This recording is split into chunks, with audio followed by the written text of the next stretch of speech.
Introducing someone who knows this community and loves Jesus deeply, Jerry Rogers. Jerry is a Bowden native, a faithful leader, and a man whose life reflects the heart of God.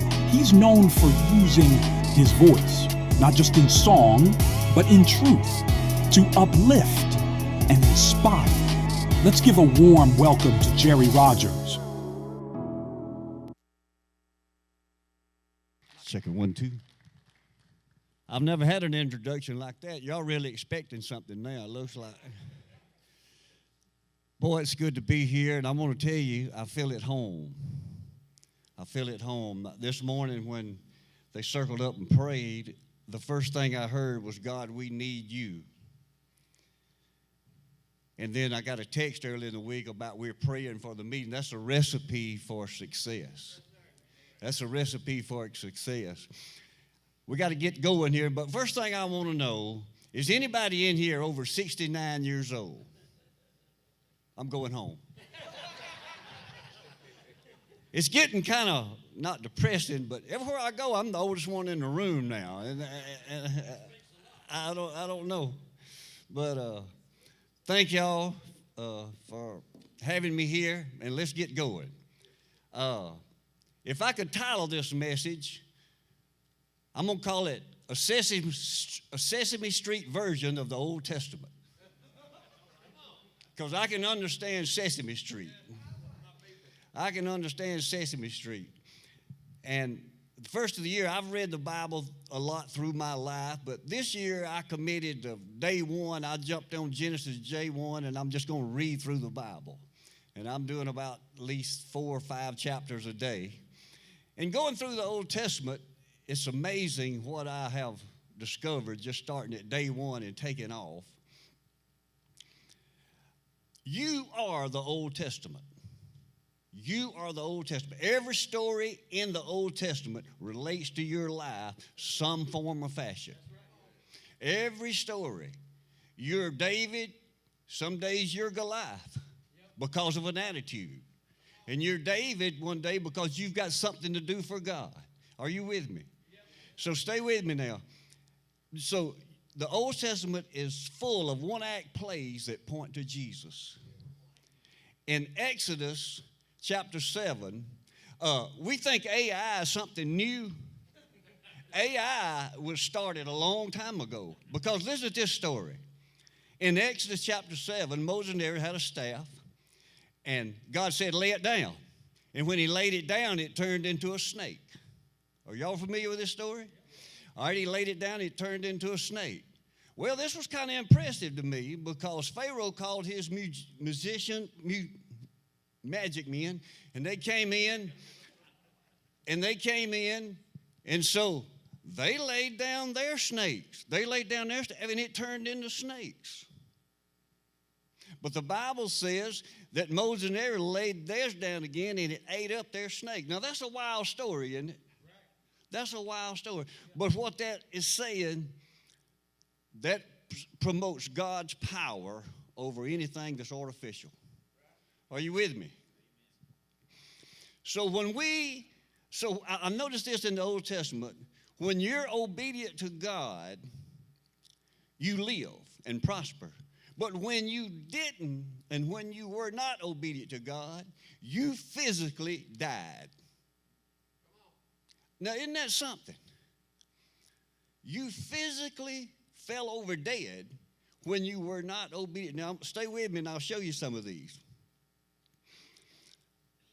When Moses crossed the Red Sea, that is an example of your salvation. Because he went in the water, through the water, and out the other side. Now, stay with me. Can you imagine, and I didn't know this, but 2 million people crossed the Red Sea. And actually it was more than that because in the Old Testament when they took a census, they only counted the men. They only counted the men. So now 2 million, their wives, their children. I don't know how many ox, I don't know how many sheep or how many goat. But can you imagine laying down that night and getting ready to go to bed and say, what just happened today? What just happened today? And God showed himself mightily in big examples in the Old Testament because he wanted to show who he was. Physical examples that worked. Let me put it in perspective. The Red Sea is about the size of Lake Erie on the Great Lakes. Atlanta, Georgia walks up to Lake Erie. The waters part. They walk through on dry land. They go to the other side, and the sea closes back. If the news came on today and said Atlanta, Georgia just walked through Lake Erie today, would you believe it? Are you with me? How big God is. I'm talking about how big God is. Other day, I don't know why I'm saying this, but I stepped on an ant. I was barefooted. And I took my foot, just done that. And I don't know why I did it, but, just. And the Spirit of God rose up in me and said, I know that ant. And you say, well, I don't know about that. Heard a man that he passed away, and you've heard these where they experienced heaven for a short time.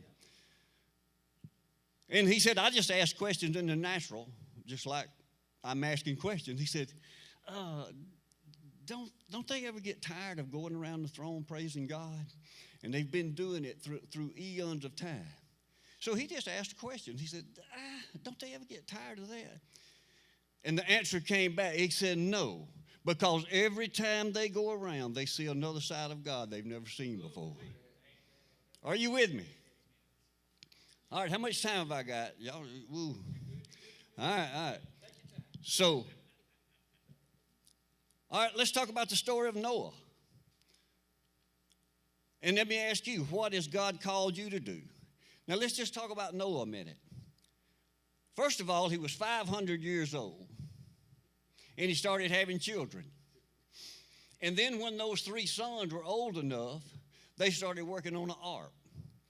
And the story goes that at 600 is when the rain came. So sometime between 500 and 600 years of age, sometimes in there, had children and started working on the ark. And my point is, I used to think that Noah worked and toiled and sweated, but you know what I'm seeing now? If God tells you to do something, it is not hard to do. If God tells you to do something, it's not hard to do. Now, you've got to do it, but it's not hard to do.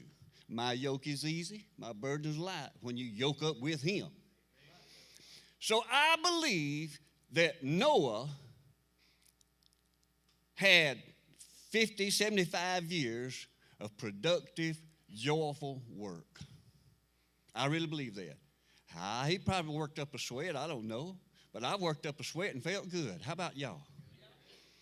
A productive man's a happy man. And I believe that Noah was productive every day when he got back. Look what we got done today. Look at this. We go, and everybody in town was scoffing at him. You idiots, you fool, it's not going to rain. I believe that was like cheerleaders praising him on because it run off of him like water off a duck's back because he had heard God and he was doing what God said do. Are you with me? He was doing, so there's no work in it. Here it comes, the day it's going to rain. The Bible says that God motivated the animals 2 by 2 to walk in. Now, I live on a farm and we have cows. And sometimes they get out. And I really appreciate this thing of how 2 by 2 walked in because sometimes I lose my victory fooling with these cows. But anyway, because just for example, the other day we was loading a little bull. He's 500 pounds. He walked up to the door and he looked in the trailer and he walked around and he turned around, took the gate off and went to the front yard. So you with me? So that really impressed me that these animals walked up this. And you know what it says? I don't know how big that door was on that ark, but I guarantee you we couldn't get enough men around it to pick it up. And the Bible said God closed the door. God shut them in. They're closed in and they're in safety. God closed them in and they're in safety. Are y'all with me this morning? Samson. I don't know how big Samson was. I don't know. Picture the biggest muscle. Here's a big old muscle man right here. Picture the biggest muscle man you know. He can't come close to do what Samson was doing in his own power. Now, this is a funny story. One night, Samson, how many of you ever seen a fox? We live on a farm, and I see a fox once every 5 years. And, buddy, when I see him, you don't just stand and look at a fox. Well, Samson caught 300 in one night, tied their tails together, and burned a city down. Now, to me, that's a miracle just like the Red Sea. I don't know. He would have been a good linebacker, I believe. Because not only was he big, he must have been pretty quick if you're going to catch a fox. And so in the Old Testament, their prayers was, God, deliver me from my enemy. Now, let me tell you where they lived. We think we have enemies sometimes. We get on Facebook and text, and we'll text something a little simple, and then somebody will say something real ugly about it. Then somebody over here will say something real ugly about it. And the next thing you know, there's a root of bitterness that's just brought up. Are you with me? The Bible says a man that can control his tongue is a perfect man. You see, are you with me? So, we do that. We do that. But let me tell you what their enemies were. Temple hated Bowden. Bowden hated Carrollton. Carrollton hated Clem, and they all hated each other, and they were tribes. And their enemies tend to come in and take you and kill you and take all your stuff and take over your land. That's the enemy they was talking about. So when you read Psalms, it's full of God, protect me from my enemies. So these were enemies that were enemies. Are you with me? But I understand this. We're men, and we'll understand this story. We need an adversary to make us stronger. The devil's called the adversary, and it makes you stronger. The 1966 and 67 Packers won the Super Bowl, first Super Bowl. If you took an all-star team from the 66 and 67 Packers, Carolina Panthers was last place last year. They won 2 games. Carolina Panthers would kill. Carolina Panthers would kill the Green Bay Packers. And you know why? Because the adversary got stronger every year. This man worked out more. This man ate more. This man did the right thing more. This man ran more. This man got better sleep. Because the adversary was coming after him. Now, it's a friendly battle. I understand that. It gets pretty vicious sometime on Saturday afternoon. I understand that too. But nevertheless, it's still a friendly battle. But you understand that word adversary because it makes you stronger. What if it was just one football team? What would they look like? If it didn't have an adversary, what TV program would pick them up on Sunday? You know, and it came time for Super Bowl championship. They just hand them a Super Bowl. So you'd see a bunch of guys that's out of shape eating potato chips. We got our Super Bowl again this year. Are you with me? All right, I got to go. But anyway, so when God told them, here's the word again, when God told the Israelites to go and take a land, they did. Now, sometimes he would give different instructions. Sometimes he said, go and take the land, but don't take nothing. And sometimes go and take the land and leave everything. Well, one day the Israelites got in a battle. They came over here, and they took the land, and that night 700 Israelites died. And they got to checking them, and they all had something in their pocket. What are you taking in from the old man that you still want? What's in your pocket? What's in my pocket from my old man that God said leave back yonder? What's in the Red Sea are you trying to dig back in and trying to find that old lifestyle? Are you with me? Are you with me? All right. How much time have I got? All right. Just a little bit. If you worked on the Sabbath, you fell over dead. If one time, this is an interesting story. A man was walking, and they was carrying the ark on long poles. And the ark got the wobbling. And a man reached up and touched it, and he fell over dead. And I'm thinking, what God? Whoa. Is that fair? You know, I'm asking, is that fair? And the answer came back to me. God said, I don't need any help. And preachers, teachers, me, we don't need to do anything to prop up God. He's big enough. We don't need to do anything to prop up God. He's big enough. And I really think that was a symbolic picture of I'm going to help God. Anyway, let's go. So he touched the ark. He died. God wrote the Ten Commandments with his finger on a tablet, on a stone. Is that a broad miracle, y'all?